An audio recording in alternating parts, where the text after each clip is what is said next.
Assalamualaikum, salam sejahtera dan selamat menonton Membina Juara. Rancangan di mana kami bersama-sama berkongsi pendapat, pengalaman dan juga tips-tips yang dapat membantu ibu, bapa dan anak-anak membina juara di dalam diri kita. Sebelum kita kemukakan topik untuk episod kali ini, ayolah kita bersama-sama mengucapkan selamat datang dan hello kepada tetamu-tetamu khas kita. Kita ada Datin Azrin Ahmad dan anaknya Firuz. Hai, Assalamualaikum. Kita juga ada Hisham dan Syuhaizi ataupun Uji bersama dengan anak mereka Nurin. Hai. Okay, kita juga ada penonton online kami ataupun tetamu online kami, Idrul dan Anjali. Alright, okay. Topik minggu ini dalam siri membesarkan remaja unik, Learning Disabilities atau kekurangan upaya belajar. Di Amerika Syarikat, Individuals with Disabilities Education Act mendefinisikan kekurangan upaya belajar ini sebagai sebuah gangguan psikologi yang melibatkan pemahaman bahasa yang akan memberi impak pada kebolehan bercakap, membaca, menulis, mengeja atau mengira. Seperti autism dan ADHD, ia adalah sejenis neurodiversity yang bermaksud otak mereka berfungsi sedikit berlainan berbanding dengan orang lain. Learning disabilities ini termasuk dyslexia, dysgraphia, dyscalculia, dyspraxia, auditory processing disorder dan visual processing disorder. Yang paling biasa kita dengar sebanyak 80% kes ialah dyslexia. Seorang individu dengan autism dan ADHD ada kemungkinan mengalami kekurangan upaya belajar ini, namun seseorang yang mengalami kekurangan upaya belajar ini tidak semestinya ada autism atau ADHD. Anda mungkin tertanya-tanya, kenapa jarang dengar pasal disorder ni? Sebenarnya kan, jangan terkejut seramai 1 dalam 10 kanak-kanak bersekolah mengalami kekurangan upaya belajar. Ini baru yang dilaporkan. Yang tak dilaporkan pula macam mana? 1 dalam 10 ya. Jadi apa sebenarnya cabaran kita ni? Mungkinkah masalah anak kita di sekolah yang mereka sedang alami sekarang ini sebenarnya sebuah simptom kekurangan upaya belajar ni? Baru kita mulakan tertanya-tanya, banyak soalan dalam kepala sekarang ini. Tak apa, kita boleh relax sedikit kerana untuk menjawab, untuk bantu kita cari jawapan itu, kita ada kaunselor berdaftar kita, Dr. Nur Safatul Azdin Abdul Razak, untuk bantu kita. Assalamualaikum, Doktor. Alright, kita sedang belajar mengenai learning disabilities, okay? Ataupun learning disorders. Right, yang sekarang ni masih lagi di tahap yang ada yang pernah dengar, kurang tahu kan. Kalau pernah dengar pun tak faham bahasa, tak faham apa maksudnya dekat Malaysia ini. Jadi adakah doktor sendiri merasakan yang masih lagi ada stigma dengan perkataan disorder tu mungkin? Okey. Terima kasih Alia tentang soalan tu. Bila Alia sebut pasal stigma, saya nak rumuskanlah. Maksudnya saya nak rangkumkan sebenarnya masih lagi wujud stigma ni. Okay. Kenapa ada wujudnya stigma berkenaan dengan kita panggil kurang upaya pembelajaran ni, ataupun learning difficulties, kesukaran untuk belajar. Okay, salah dalam kalangan kanak-kanak maupun remaja. Okay, stigma S, iaitu salah faham tentang pembelajaran. Bila kita sebut tentang salah faham ni, kadang-kadang bila kita tengok learning difficulties ni ataupun kesukaran pembelajaran ni, kita rasa bahawa remaja ataupun kanak-kanak ni macam dah tak ada harapan. Okay, so salah faham tu menyebabkan stigma tu wujud sebenarnya, Alia. Okay. T ni tak peka pada perubahan ataupun perkembangan. Kadang-kadang kita perasan ada berlaku perubahan, rasa macam tidak berkembang seperti kanak-kanak yang biasa in terms ataupun dalam khususnya pada dalam proses pembelajaran. Tapi kerana ketidakpekaan ni menyebabkan stigma tu mungkin boleh wujud. Okay. Input.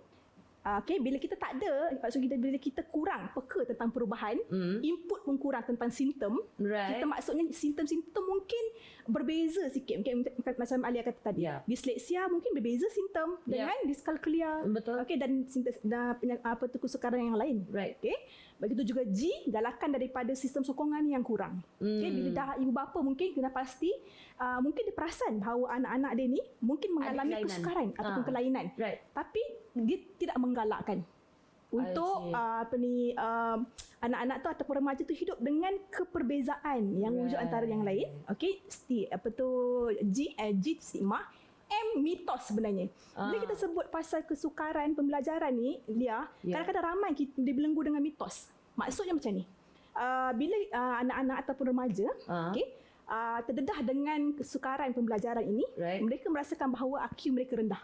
Sedangkan Alia, sebenarnya rata-rata individu yang mengalami kesukaran learning disability, mereka lebih berjaya daripada orang yang lain sebenarnya. Yes, itu salah satu mitos sebenarnya berkenaan dengan learning difficulties ni. Okey, dan itu abai. Bila kadang-kadang bila ibu bapa mungkin dah sedar tapi dia buat tak tahu ataupun deny atau kita rasa kita abaikan simptom-simptom tersebut dengan harapan okeylah nanti anak tu it's just a phase. Yes, nanti dia akan okey. Dia cuma malas je. Tanpa menyedari bahawa sebenarnya kesukaran itu ada dah wujud dah simptom-simptom tu. That's why stigma tu masih lagi wujud. Sukar untuk orang kata untuk dibincangkan secara terbuka kerana stigma tu disebabkan tadilah beberapa faktor tadilah. Okey, sekarang kita dah tahu dah stigma tu apa, so kita nak pecahkan stigma terus. Okey, kita akan mula mengenal pasti apa itu kelainan kawan-kawan. Kelainan itu adalah perkataan pilihan hari ini. It's not kekurangan, it is not kelebihan apapun, it is kelainan. Jadi sekarang ni kita nak kenal pasti kelainan upaya bab-bab pembelajaran ni,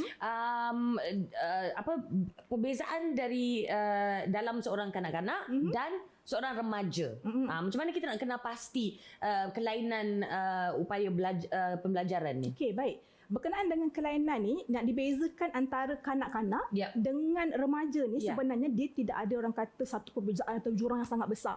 Kerana bila kita istilah kelainan ataupun kekurangan yang membawa kepada kesukaran, fokus kepada pembelajaran ni, kita akan lihatlah sama ada kanak-kanak atau remaja ini memiliki kesukaran daripada part mana ataupun bahagian mana. Sama ada daripada ejaan, tulisan, nombor dan sebagainya.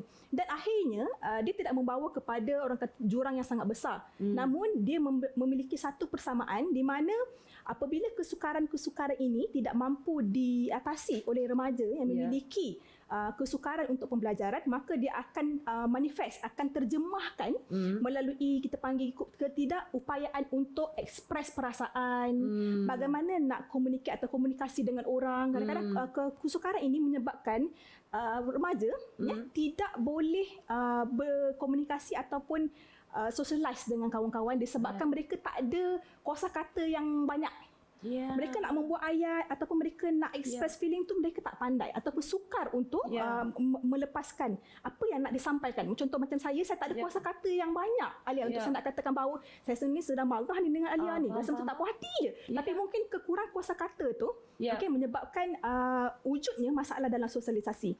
Kita tahu masih lagi belajar, masih lagi mengenali kuasa kata atau vocabulary. Vocabulary masih lagi terhad. Namun dia akan nampak perubahan itu bila dia meningkat dewasa ataupun remaja khususnya, mereka ada kekangan daripada untuk mengatur ayat tu. Supaya ayat tu macam mana kita nak sampaikan informasi kepada dan ada kemungkinan adakah remaja itu sedar bahawa dia sedikit tertinggal berbanding dengan rakan-rakan sebaya dia? Adakah dia akan sedar? Baik. Okey, memang dia akan sedar.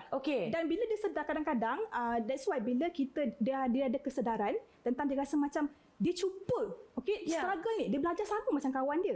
Tapi kenapa dia punya result ataupun hasil tak sama dengan kawan-kawan yang lain? Kadang-kadang mereka terbuka untuk bercerita dan kadang-kadang mereka ni ada inisiatif untuk menutup kekurangan tersebut. That's why kadang-kadang bila ada rakan-rakan yang peka tentang perubahan kawan-kawan, kenapa bila nak tulis something ataupun nak mengarang sesuatu, kawan dia ni dia tulis dengan agak lambat.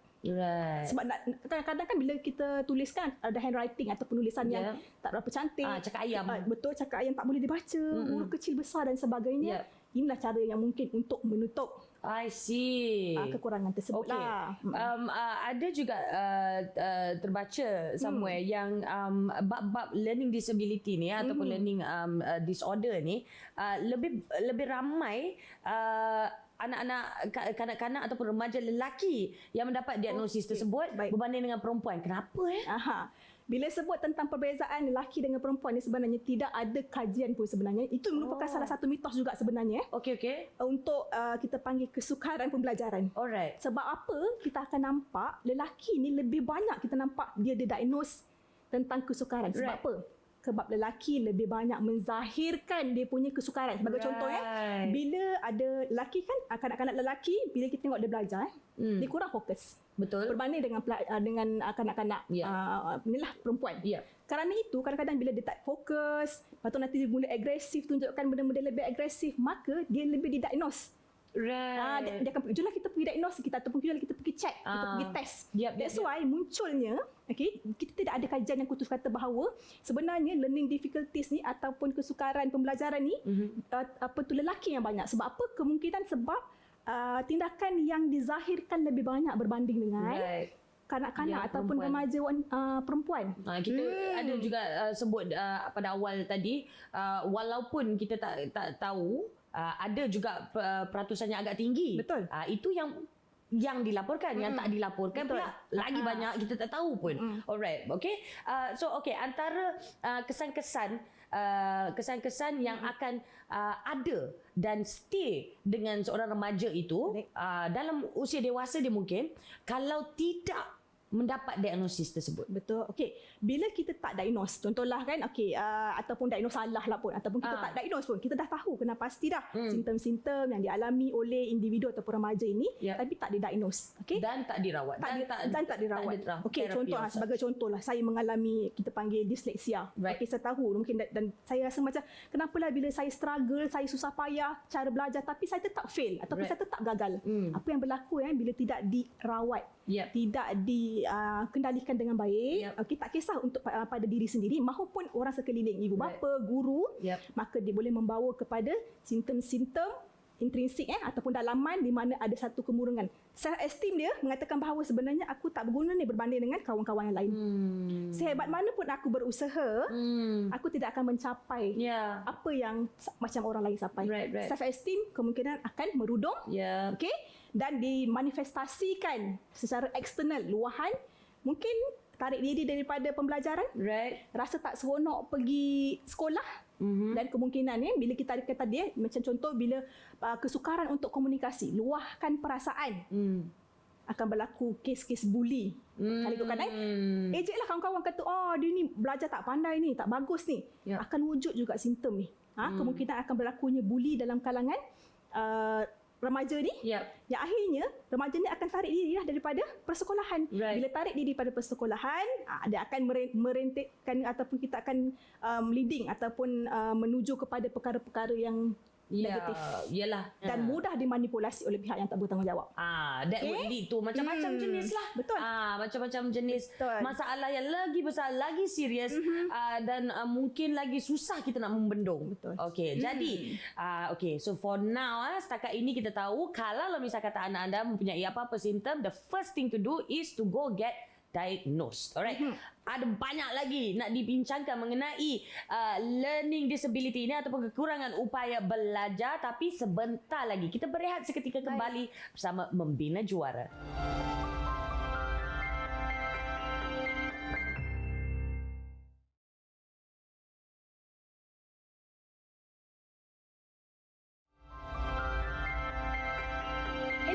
Selamat kembali ke Membina Juara bersama saya Sharifah Alia dan juga Dr. Safa kita pada hari ini, our licensed counsellor, membincangkan learning disabilities atau kekurangan upaya belajar. Tadi Dr. Safa telah pun pecahkan stigma ni. S-T-I-G-M-A. A tu menarik perhatian saya. Abaikan. Betul. Bila doktor cakap abaikan tu, ada unsur-unsur denial di situ. Bila ibu bapa dah tahu, dah nampak memang anak ni ada learning disability ataupun kesukaran belajar. Okey, tapi macam berat nak bawa dia pergi ke pergi jumpa dengan pakar ataupun pergi mendapatkan diagnosis kerana takut anaknya menghadapi stigma tersebut. Takut anaknya dilabel malas ke, pelik ke, you know, all these negative things. Okey, respon tentang A tadi, abai, bila kita kata anak ni kena label. Okey, sebenarnya kadang-kadang tanpa kita sedar, ibu bapa pun sebenarnya sebelum dia membiarkan anak dia dilabel oleh orang luar, persekitaran luar, sebenarnya tanpa sedar ibu bapa pun sebenarnya sudah mula melabel anak. Tanpa sedar, bukan saya tak katakan semua, tapi kadang-kadang kita punya fakta dan yang perlu kita imbas balik dan kita orang kata muhasabah kita diri sendiri. Okay, kita reflect diri sendiri. Contoh, kita lihat anak kita ni suka buat ni tak faham. Cakap banyak kali pun tak faham. Arahan yang simple pun susah untuk nak hadam. Kan digest susah, berjam-jam nak kena repeat ataupun ulang-ulang. Maka ibu bapa sudah mula melabelkan anak tanpa dia disedari. Tak reti bahasa dah ni. Susahnya tengok ni, mungkin dah mula membeza-bezakan anak. Ya, tanpa sedar sebelum orang lain melabelkan, memberi diagnos kepada anak-anak ini, sebenarnya ibu bapa tanpa disedari sudah mula meletakkan hukuman ke atas anak itu. Bila kita abaikan sesuatu simptom yang jelas ketara, tanpa treatment ataupun tanpa rawatan dan diagnosis yang lengkap, maka ditambah pula dengan bila dah jumpa dengan pakar, mesti kita rasa anak ni tak ada harapan dah ni. Mesti dia akan itu menambahkan lagi rasa risau, tebu dalam diri ibu bapa ni nak pergi berjumpa untuk mendapatkan rawatan. Dan mungkin kerana itu jugalah faktor utama kita rasa macam berat nak bawa diagnosis. Tak adil kepada anak-anak ini apabila it's unfair. Tak adil kerana dia dihukum atas kesukaran, sebab kadang-kadang mungkin anak ini dia ada satu perkembangan, saya kata tadi lah, perkembangan berbeza-beza, namun kita panggil dia expectation daripada ibu bapa yang meletakkan dalam tempoh ini penguasaan yang anda perlu lakukan. Tak memenuhi requirement ataupun memenuhi kriteria tersebut. Anda kemungkinan anda dah didiagnose sebagai individu yang mengalami kesukaran tersebut. Saya tak katalah berkata ahli akan menentu ibu bapa, tetapi inilah realiti yang sebenarnya yang menyukarkan proses bantuan ni sebenarnya. Itulah dia. Dan lagi satu, ibu bapa ni kadang-kadang memanglah kita cakap ibu bapa tu mereka lah doktor di rumah, mereka lah tukang masak di rumah, itulah. Tapi itu tidak menjadikan mereka pakar, ya. Jadi kalau dah nampak simptom itu, silalah bawa ke pakar. Jangan kita labelkan dahulu. Alright. So sekarang ini kalau lah misal kata ada antara yang sedang menonton ini yang memang merasakan anak mereka ni memang ada kesukaran pembelajaran dan ada sedikit macam wow, apa yang doktor cakapkan tadi kan, saya tak nak jadi A dalam stigma itu. Macam mana dia nak dapatkan bantuan? Sebenarnya banyak bantuan yang boleh kita ibu bapa ni pergi ataupun lihat apabila dia dah mengenal pasti, sebab dia duduk dengan anak-anak ataupun remaja, dia dah duduk melihat pembesaran, melihat perkembangan anak, mesti tidak boleh tidak, dia mesti mengetahui tentang perkembangan anaknya, perubahan, bagaimana kesukaran anaknya dalam belajar, bagaimana kesusahan anaknya dalam mungkin membina hubungan dengan kawan-kawan, memahami sesuatu arahan. Apabila dia telah mengenal pasti simptom tersebut, dan dia tidak boleh membuat judgement ataupun hukuman terlebih awal, maka kat mana saluran pergi ni? Pergilah membuat diagnose. Kita panggil, kita banyak professional helper ataupun pembantu yang secara profesional yang menyediakan assessment atau penilaian secara klinikal tentang kesukaran. Penilaian klinikal ini boleh dilakukan oleh pakar-pakar sahaja, pakar kanak-kanak dan klinikal psikologis lah, yang boleh membantu untuk proses screening dan diagnose. So basically we need to get to a clinical psychologist. Yang penting adalah clinical assessment itu. Harus dilakukan, diagnosis hanya akan betul menerusi clinical assessment, dan kemudian mereka akan tentukan cara rawatan ataupun terapi yang bersesuaian dengan the individual case. Sebabnya saya tambahkan sikit Alia. Contoh kalau assessment ataupun penilaian ni, kita ada umur-umur yang tertentu. Kadang-kadang menurut kajian, kadang-kadang tak terlalu awal sangat kita nak buat diagnose ni. Sebab contohlah kalau sakit ataupun kanak-kanak ni umur dia 3 tahun, dan kita nak diagnose tentang kesukaran tertentu, mungkin kita tak akan dapat benda yang accurate, tepat, kerana perkembangan dia masih lagi belum tercapai dengan tempoh yang orang kata kematangan. Dan selalu kajian juga membuktikan, banyak kajian yang kata kemungkinan keberkesanan assessment atau penilaian ini boleh bermula setakat umur 6 tahun ke atas. Apa harapan yang kita boleh dapat? Mungkin ada contoh tokoh-tokoh yang mempunyai masalah kesukaran pembelajaran ni? Yes, kita sebenarnya banyak tokoh-tokoh yang kita akan ada, maksudnya Thomas Edison ada, Leonardo da Vinci pun ada. Mereka juga tokoh-tokoh terkenal ni, bukan salah-salah orang ni sebenarnya, yang boleh dijadikan contoh. kepada remaja khususnya anak-anak ni yang mengalami kesukaran pembelajaran. Kesukaran pembelajaran ini bukanlah satu kekurangan. Dia sebenarnya satu keunikan yang perlu diiktiraf sebenarnya. Bila kita sebut keunikan yang perlu diiktiraf, dia sebenarnya cara berfikir. Cara berfikir ni berbeza dengan orang lain. Kerana perbezaan itulah perbezaan itulah menjadikan mereka ni unik daripada orang lain. Dan keunikan itu perlu diiktiraf dengan mendapatkan rawatan dan bantuan untuk dia cemerlang dalam kehidupan. Tak semestinya individu yang ada kesukaran dalam pembelajaran dia tak boleh berjaya. Steven Spielberg had a learning disorder, dan juga ialah Justin Timberlake, Leonardo da Vinci. Jadi mereka telah berjaya bukan sahaja mengatasi kesukaran pembelajaran mereka, tapi juga telah berjaya enhance yang keunikan mereka itu, apa yang unik pasal mereka, apa yang kurang mereka perbaiki, dan apa yang lebih itu mereka enhance lagi. So that's really good news. Itu sangat harapan yang sangat-sangat bagus sebenarnya. Okey, kita akan berehat seketika. Kembali ni kami nanti di Membina Juara, kita ada sedikit sharing session. Jadi jangan ke mana-mana, kembali sebentar saja lagi.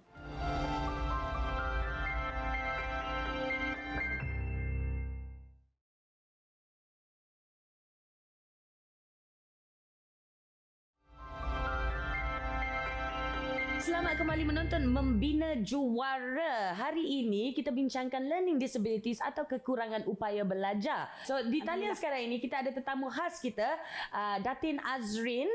Kita juga ada bersamanya, kita ada anaknya Firoz yang difahamkan Firoz ada sedikit struggle jugalah dengan undiagnosed dyscalculia. Apakah ia dan macam mana dapat Datin Azrin mula mengenal pasti simptomnya?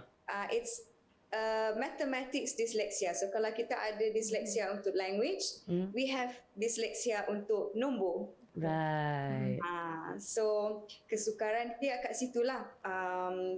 We didn't notice it at first because Firuz was highly developed from a very young age. Okay. But it was very, very obvious waktu pandemic, the MCO, when it was online class time. Right. That was really bad. Right. Because then we saw how the teachers spoke to him, how the students reacted to him. And we will always hear things from one side only. Kami tak pernah dengar dia complain apa-apa. So the things we noticed was, one, difficulty recognizing numbers straight away. Okay. The second one is delay in learning to count. So kalau murid-murid di darjah 1 dah mula mengira daripada 1 hingga 50, dia hanya takat 20 itu je. Okay. On a good day. And even then dia akan kira for 11, 12, 13, 14, 15, 17, 18, 19. Yeah. He's left something out there. No matter how many times you practice that, he cannot get it. Right.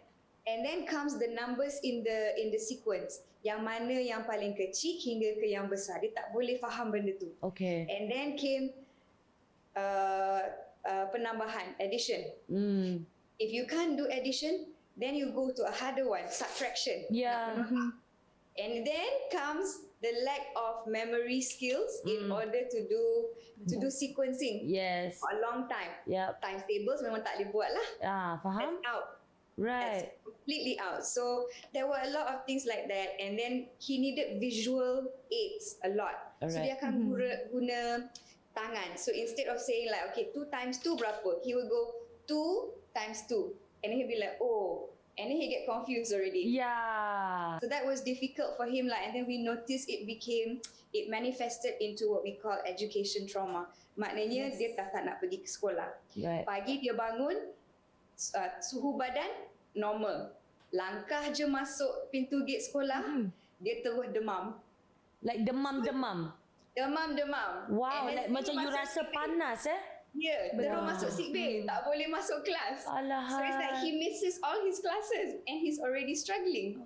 Okay, and then it comes to the point where dia akan cakap to the nurse, oh, I got sakit perut lah. Or then it will be diarrhea. And then it got to the point where it was vomiting and nosebleeds because he was so stressed and then tak nak pergi sekolah. So it manifested in physical, like traumatic, physically. Yes, especially because he was so scared that the teachers will scold him. Right. And a lot of time in toilets. Children with dyscalculia have no concept of time. They cannot read the analog punya watch. So they're always late. So they go to toilet, hilang, and then cikgu akan datang, and then the brothers will come back, Mama, Firuz spent like 3-4 hours. Dia hilang kat sekolah. He was in the toilet. He was in tears. Because the children were calling him stupid. Oh, Firuz. Oh, Allah sayang. Yeah. Tapi Firuz, okay, how do you feel now? I mean, like, it must be somewhat, it must make you feel slightly better to know that, you know, your mom, panggil apa, ibu? Or mom. You to know that your mama is, you know, has got your back. Your brothers sound like they've got your back too. How do you feel now? How do you feel now? You can talk. Yeah, of course. Say it louder. Yeah. Yeah, he feels good. That's what he said. Okay. A lot better because we pulled him out of school. We pulled him out of school because I cannot blame the school. I cannot blame the teachers because they are not they're not trained. Yeah. Just because you have a degree in education does not mean that you took an elective on alternative education to recognize all these things. Yeah. So we do recognize that there is a lack in the schooling system, whether it is government schooling system or whether it is international private school system. Right. We need teachers like that in the school because if you don't, this is what happens. Yeah. Yeah. So now he homeschooled. And we use a completely different structural system. All right. Alternative ways of explaining. Right. And for him, the good thing is from failing maths, he's now scoring straight A student. So and he actually, what did you say the other day? You spoke to someone, he was like, Mama's gonna cure me of my dyslexia. Allah, Masya Allah. Wow, Mubarak. But yeah, so now, do you have anything to share, Firuz? Mungkin pada kanak-kanak yang mengalami apa yang Firuz alami. Like what, if there are kids out there going through what you have gone through, what do you want to say to them? What do you want to say to other children that may be facing the same thing as you? As for me, growing up, it has been hard with bullies, but if people call you like Stupid. Yeah. So what do you do? nowadays, I just ignore them, Yeah. or maybe I'll tell the teacher or my mom. Yeah, don't keep it in, right? Make sure you get help, right? Yeah. That's right. That was a mistake that he did. He kept quiet because he didn't want to disappoint anybody. Yeah. That's good. That's good, Firuz, that you shared that with us. It's very helpful sebenarnya. Okay, kalau anda sedang mengalami masalah ataupun kesukaran belajar, bagi tahu kepada ibu bapa. Okay, mungkin kita tak tahu, ibu bapa akan membantu kita. Thank you so much Datin and Firuz. Please stay on the line. Kita akan sambung borak sebentar saja lagi. Sekarang ini kita bersama dengan Hisham dan juga Syuhaizi. Pasangan Hisham dan juga Syuhaizi ataupun Uji. Okay, anda berdua telah pun kena pasti anak anda Nurin yang berusia 8 tahun ada juga mengalami kesukaran pembelajaran, undiagnosed dyslexia. Can you please tell us a bit about that? Yeah, so hikmahnya waktu COVID ini dan kebetulan my recent employment contract pun dah habis. So saya buat pertama kalinya duduk serumah dengan diorang dengan jangka masa yang lama. This is the first time. Daripada Januari tahun ni. So daripada situ yang saya sebagai seorang ayah, and then saya pula dibesarkan in a very regimented environment. Maknanya arwah tok, arwah bapa, askar, polis. So saya pun pernah dalam military. So boleh bayangkan macam manalah environment. Faham? Setakat kalau degil kena senduk kayu patah boleh senyum lah, senang cerita. It's very graphic and visual, okay? Alright. So daripada mula Januari sampai sekarang, saya sendiri together dengan Uji personally monitor dia punya PTPR. Betul. Pembelajaran Dan untuk dari rumah. Dan untuk kali pertamanya memang saya seperti mungkin ayah yang lain lah. Agak impatient lah. Ajar 1+1 dekat 100 kali tak faham. Ya, faham. Sampai dah tulis, dah lukis bulat, tak faham.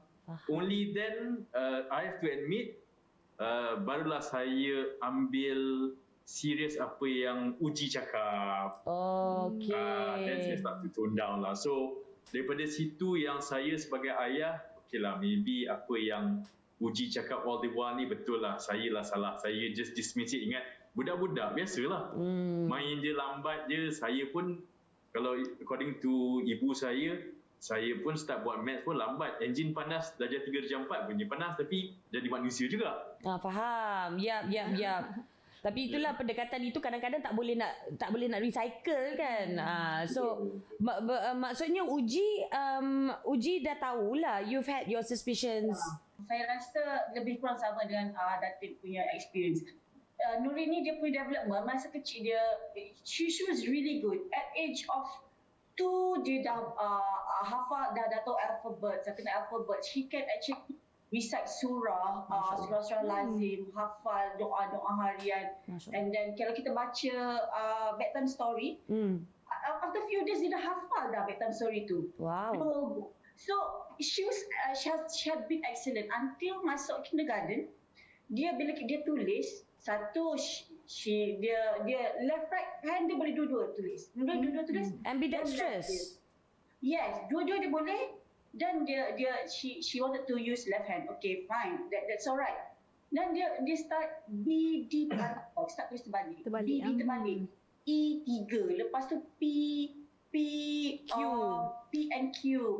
Terbalik. Semua terbalik. And then yang paling kelakar, masa dia primary 1, dia boleh tulis nama dia terbalik.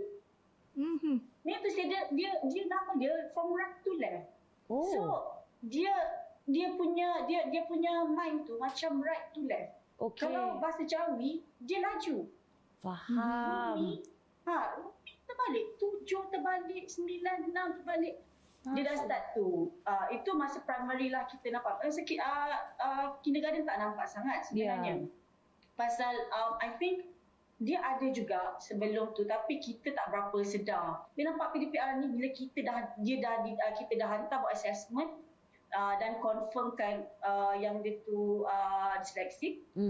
Saya dah pasang dalam 4 tahun macam tu. But he keep dismissing lah. Kata biasalah budak sikit laju tak sama semua.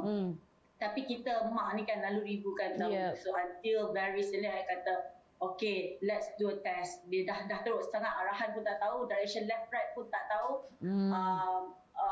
Tak tahulah direction to the most important thing. At 8 years old, you don't understand instruction and direction left right pun macam confused. Okay, maybe it's time. Then when we got the result tu, pergi balik dekat cikgu kindergarten, tanya cerita dengan dia, kata actually dia tahu tapi dia tak nak bagi tahu. Dia rasa macam dia macam kesian. Dan dia rasa macam because masa I'm a working mother, so I travel a lot. So dia tengok I penat, selalu travel. Dia kesankan you. Macam dia tak nak berkantan I. So bila dah tahu sekarang, it's a lot easier untuk kita nak manage. Nak ajar dia pembelajaran dia, then what she needs at a certain point in time. Tapi betul juga macam doktor cakap tadi, sebenarnya kalau nak assess kesukaran pembelajaran ni, usia yang paling ngam adalah 6 tahun ke atas kan. Betul. So I suppose Nurin alhamdulillah antara yang bernasib baik jugalah. Firasat Uji sangat kuat. Tapi okay, so sekarang ni alhamdulillah dah dapat diagnosis. Tapi bila Nurin sendiri dapat tahu that dia dapat diagnosis itu, apa reaksi Nurin ya? I think pada saya rasa, I think when we did the test dengan a certified pediatrician who specializes in child dyslexia assessment, dia macam tak ada perasaan. I think ujiannya dalam dekat sejam 2 jam tak salah saya. Seingat saya lah, because I actually sat sebelah dia. So lepas dapat result, dia macam I think even sampai sekarang pun saya rasa dia pun to her dia macam normal. Right. Dia tak ada perasaan. Okay. And then dia macam, contohnya di sini, she's always happy. Right. Pada dia setiap hari dia happy. Tetapi, ini mungkin untuk ibu bapa yang sedang melalui perjalanan macam kami jugalah. Yeah. Yang saya baru discover, rupa-rupanya, setiap malam bila dia tidur, she would cry herself dengan sedih. As if sedih orang tu meninggal. So, Uji terpaksa belai dia, tell her bedtime story sampai dia tertidur. Setiap malam until hari ini. Which kita pun tak tahu. It's like we have to assure her that we love her. Dia anak sulung. So, gap dengan adik dia for 4 years. So, now she has 3 other siblings lah. So, kita tak boleh belai adik-adik dia. Dia je. Maknanya kalau kita start sayang sama adik, nanti dia macam, mommy don't love me. Oh, is that how she feels? She feels like she let you down somehow? Ya. Okay. Then, if we get angry with her, nanti she felt really bad. Dia rasa macam dia tu macam it's because she did something wrong and because we don't love her. And then kalau kita tak pay attention to her, nanti malam dia start lah mommy don't love me. So every night I have to spend at least half an hour to 1 hour the whole process of assuring that we love. Betul. Memang macam tu. Dia memang very sensitive. Alright, saya nak juga tahulah awal tadi papanya pula cakap from a male's perspective kan. Akhirnya terpaksa akur and then cakap okay, Uji might be right. You know, that maybe. So when she was diagnosed, But it's always right? Yes. I could have told you that earlier. But you know, tapi bila you sendiri cakap yang you were there next to her and bila dapat diagnosis tu, how did you react? I think number one, pasal saya ni, untuk yang mengenai saya, I'm very strict. Muka pun muka ketat. Tapi sebenarnya saya tak garang. Okay. So, I think hikmahnya di sini ialah saya start to tone down. Okay. So, tak cepat ni. Walaupun saya geram, tapi istighfar tu memang Allah je lah yang tahu banyak. Ya. Alhamdulillah. And then, apa yang untuk ibu bapa yang lain, untuk anak-anak yang didiagnose sebagai dyslexic je, setiap perjalanan itu berbeza-beza. Yes. Dia tak ada a certain rule of guideline yang kata you have to do it this way, tidak ada. Yep. Macam saya dan Uji, even kami punya thought process dan approach pun berbeza-beza. Contohnya di sini, kalau saya ajar, contohnya saya ajar Nurin tambah dan tolak lah. Cara dia tak faham-faham. So itu method saya. Dan Uji pula akan take over dan dia cara method dia yang berbeza. Totally berbeza. Dan daripada situ kita sesuaikan, okay, maybe untuk subjek ni, Nurin lebih sesuai dengan cara Uji yang mengajar. Right. Kalau untuk certain subjek mungkin sesuai lebih kepada saya. So I think sebagai saya, to be entirely honest, saya tone down banyak lah. Right. Okay. Memang it's a drastic change lah, I would have to say. I can see Uji smiling there like macam yep. I ada untung juga dalam situasi ini. The reason why I memang cakap let's get her diagnosed because bila dah PDPR ni kita dah nampak kan. I cakap dengan you betul. Let's get it done and over with. Okay. If it's yes. If it's no. If it's no, alhamdulillah it's good. If it's yes, then you have to try sabar. Yeah. Dan boleh mula cari. Dan boleh mula cari a different approach. Yes. Okay. Alright. That what happened lah. Alhamdulillah rasa dia dah memang Okay, faham. Alright, sebenarnya banyak yang telah pun dikongsikan anda berdua yang boleh diambil, pakai dan digunakan oleh ibu bapa yang mungkin mengalami situasi yang sama sekarang ini. Tapi selain daripada tu, what has this experience taught you? Apa yang selain sabar dan tone down, apa lagi yang telah kira macam apa lagi yang menguntungkan dari situasi ini ataupun pengalaman ini? Mungkin dari perspektif saya I think regardless of what religion, I think hikmahnya Tuhan itu adil. Kami dulu maybe dari segi rezeki keduniaan itu lebih, tapi dari rezeki akhirat itu mungkin kurang. Tapi bila saya kembali dengan family, mungkin rezeki keduniaan itu Tuhan kurangkan sikit, tapi saya lebih rapat dengan family. I think for the very first time, kami dapat solat jemaah sama-sama, puasa sama-sama. Alhamdulillah. So saya jadi imam. Right. And then I think tak pernah saya ajak anak sendiri belajar.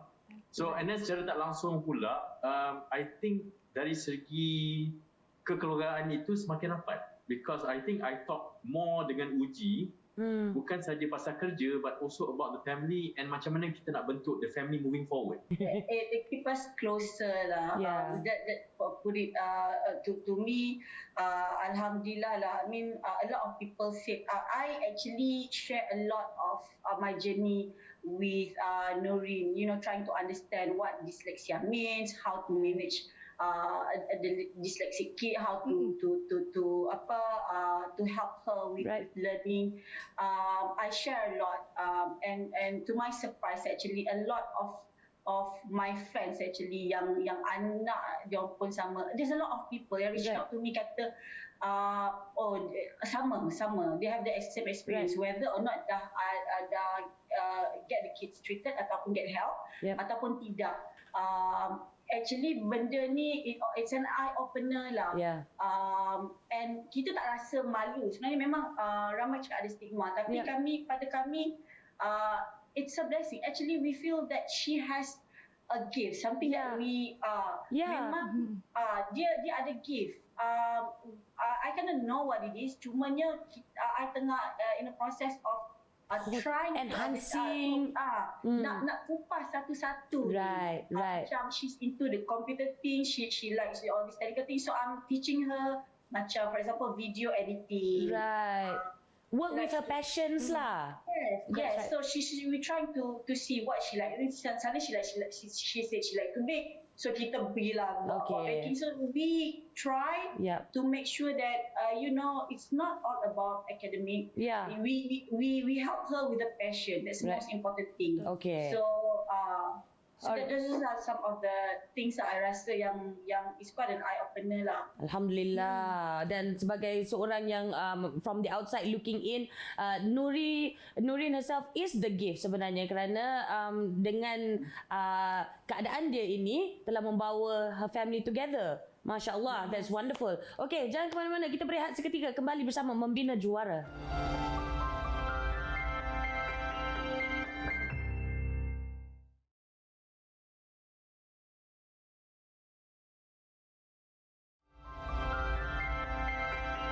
Selamat kembali menonton Membina Juara. Kita membincangkan learning disabilities atau kekurangan upaya belajar. Wonderful sharing session daripada ibu bapa yang berada dalam situasi ini sebentar tadi. Tapi sekarang kita nak buka ruang kepada tetamu online kita, Idrul. Silakan dengan soalan anda. Hai doktor, saya nak tanya, bagaimana nak mendidik diri dan keluarga untuk memahami dan interaksi dan mendisiplinkan anak yang menghadapi masalah pembelajaran? Bila kita nak kata nak mendidik diri ni, pertama sekali kena terbuka. Right. Bila kita membuka hati kita ni, menerima perbezaan sebagai satu keunikan, maka kita boleh menyusun strategi bagaimana kita nak berinteraksi. Right. Saya ambil contoh tadi, macam Puan Uji katakan tadi, masa anak dia kecil, kan, anak dia boleh ingat cerita bedtime story tu sebab kita selalu bercerita. Sekali Maknanya dua dia dengar, dia dah boleh hafal. Betul. Maknanya dia ada kelebihan dalam apa? Pendengaran audio berbanding dengan penulisan, kan? Right. Jadi untuk kita nak memahami perbezaan yang dialami oleh anak-anak, ahli keluarga kita, maka kita akan menilai ataupun kita akan fokus kepada kelebihan yang dia ada ini. Right. Berbanding daripada kelemahan yang akhirnya akan menyampaikan bahawa dia ni tak orang kata tak normal macam orang lain. Right. Bila kita tahu kelebihan ahli keluarga kita, kan? So kita didik ataupun kita memberi satu cara kita berinteraksi. Kalau dia tak faham cara bagaimana nak memahami arahan, kita akan pelbagaikan alternatif. Bagaimana nak sampaikan maklumat kepada ahli keluarga supaya maklumat tu sampai dan difahami dengan jelas oleh ahli keluarga tu. Okay, so focus on the positives, not the negatives, dan sesuaikan level disiplin dan juga cara approach tu berdasarkan dengan kebolehan dan apa yang positif mengenai anak itu. Betul. Thank you very much for that question, Idrul. Anjali, silakan dengan soalan anda. Silakan. Hai doktor. Hai. pemahaman pembelajaran dalam golongan remaja ni lagi susah ke untuk diatasi pada peringkat dewasa? So bila remaja ini mengalami kesukaran pembelajaran, bagaimana dia nak memahami arahan? Yep. Okey, bagaimana dia nak mempersiapkan dirinya untuk berkomunikasi lebih banyak, orang kata vocabulary, Right. bagaimana nak menyampaikan maklumat supaya difahami oleh rakan-rakan, Yep. bagaimana nak membina jaringan sosial, bagaimana nak apatah lagi persediaan untuk bekerja dan sebagainya. Maka bila menjurus kepada soalan ini, sudah tentu dia mempunyai cabaran yang lebih kompleks dan besar berbanding dengan perkembangan kanak-kanak sudah.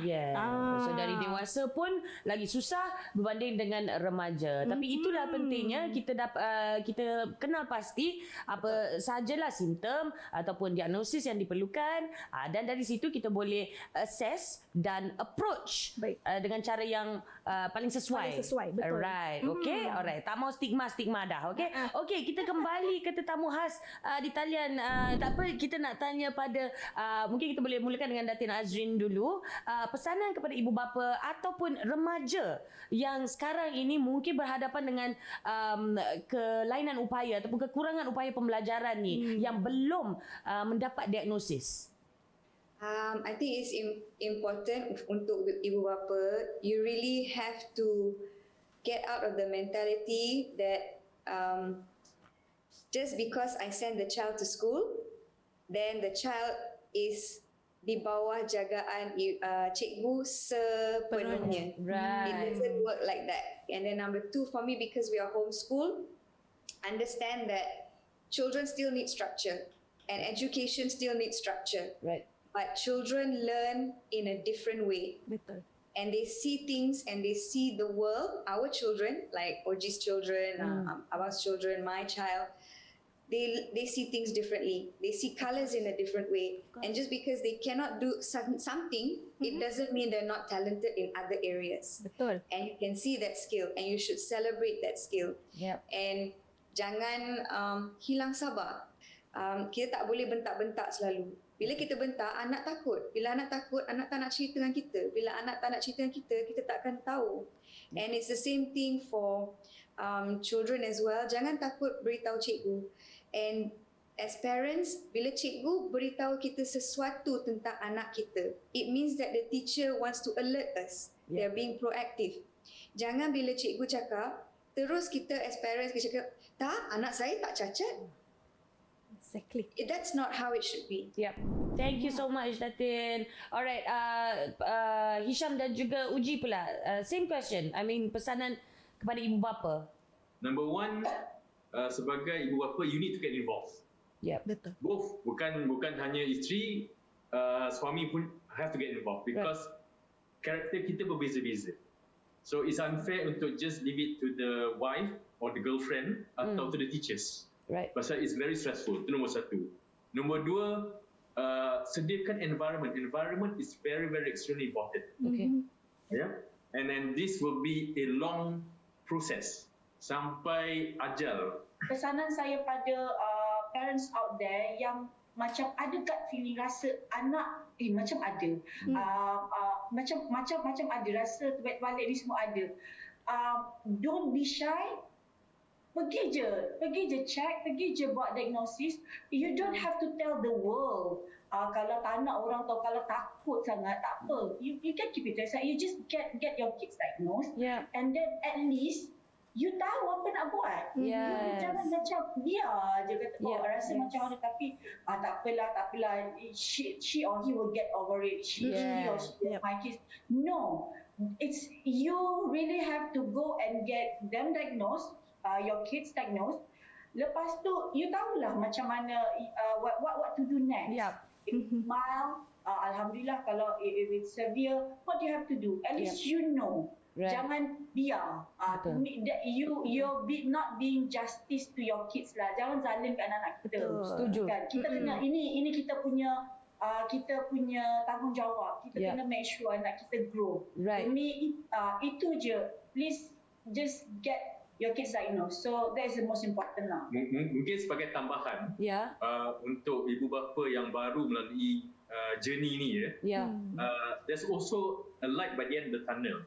Si anak-anak dyslexic ni, the moment diorang faham the basic fundamentals of things and logics, dia punya performance is way beyond anybody else that you see. Macam You just Firoz juga, Datin Azrin said the same thing juga tadi. Yeah. You just need to find out dia punya trigger tu apa. Dia faham logic and then it's autopilot all the way. Yes. And you sendiri sebagai parents tak terlayan nanti. Yes. Saya pun nak tambah sikit je lagi. Silakan. Ya, ibu bapa ni analogi dia macam ni lah ya. Ibu bapa dia sebagai ejen pembentukan. Maksudnya pembentukan ni kita tahulah kan bagi bertemu dan kelahiran zuriat. Ibu bapa juga merupakan ejen perubahan dan perkembangan.